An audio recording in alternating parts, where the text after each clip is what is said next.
akhir tahun itu selalu bikin kita refleksi, berharap kita lebih baik dari tahun kemarin. Tapi apakah hal itu terjadi atau malah kita ngulang pola yang sama setiap tahunnya?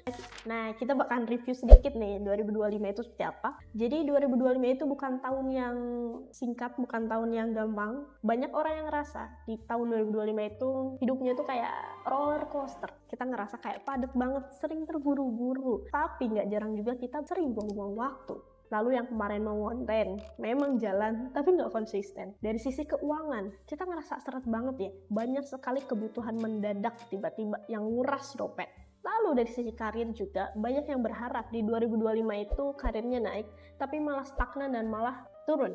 Lalu dari sisi ujian hidup, banyak sekali hal-hal yang tidak terduga yang datang berbarengan. Ya, kita tahu dari kemarin bencana ataupun hal-hal yang menimpa kita yang mendadak ya tiba-tiba ada gitu.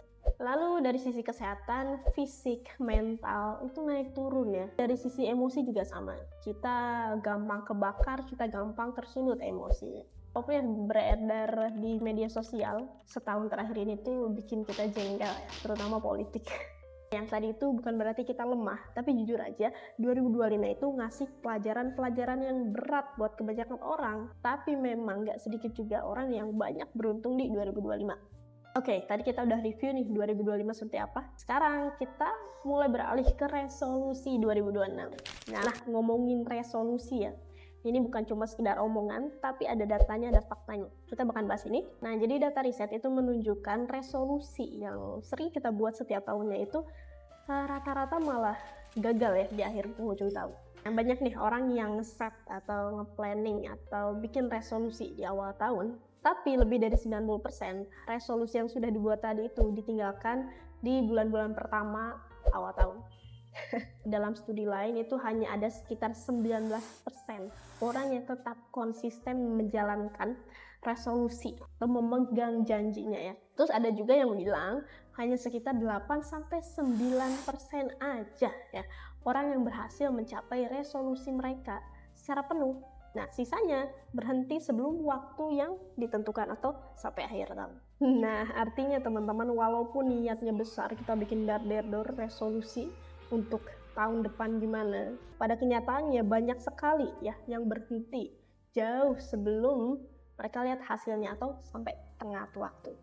Pertanyaannya adalah kenapa hal itu seringkali terjadi? Nah, ini bukan karena kita nggak niat ataupun malas, tapi caranya itu salah. Nah, beberapa alasan umumnya itu yang pertama, tujuan kita atau resolusi yang kita bikin itu terlalu besar dan abstrak. Terus kita itu nggak punya rencana yang konkret dan yang bisa kita lakukan. Jadi kita cuma bikin-bikin tapi tanpa tahu kalau kita itu bisa loh ngerjain itu. Ketiga, kita itu nggak punya accountability atau kita itu nggak punya mekanisme untuk mengerjakan resolusi tersebut. Nah, yang terakhir yaitu kita fokus ke hal besar tanpa kita membangun sistem yang kecil-kecil dulu. Kebiasaan lah ya.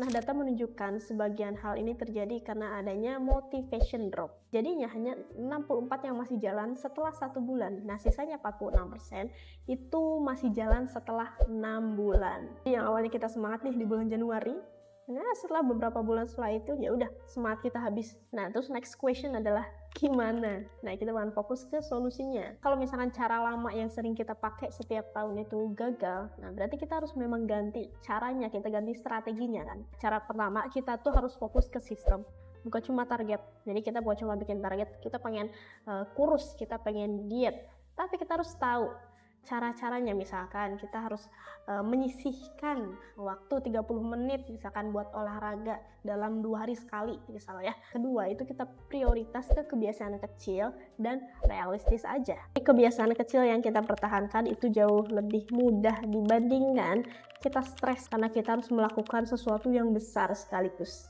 Ketiga, yaitu accountability dan rutinitas. Jadi sebenarnya kita juga harus punya rutinitas yang selalu kita kerjakan. Makanya kita itu perlu seseorang atau sesuatu yang mengingat kita ya, yang men-trigger kita supaya terus menjalankan aktivitas tadi. Terakhir yaitu evaluasi rutin. Jadi setiap bulan kita harus bisa mengevaluasi apa yang sudah menjadi kenaikan dan apa yang harus diperbaiki. Jadi jangan sampai kebiasaan yang memang tidak bisa kita lakukan itu kita tetap jalankan, itu harus kita hilangkan, nggak apa-apa.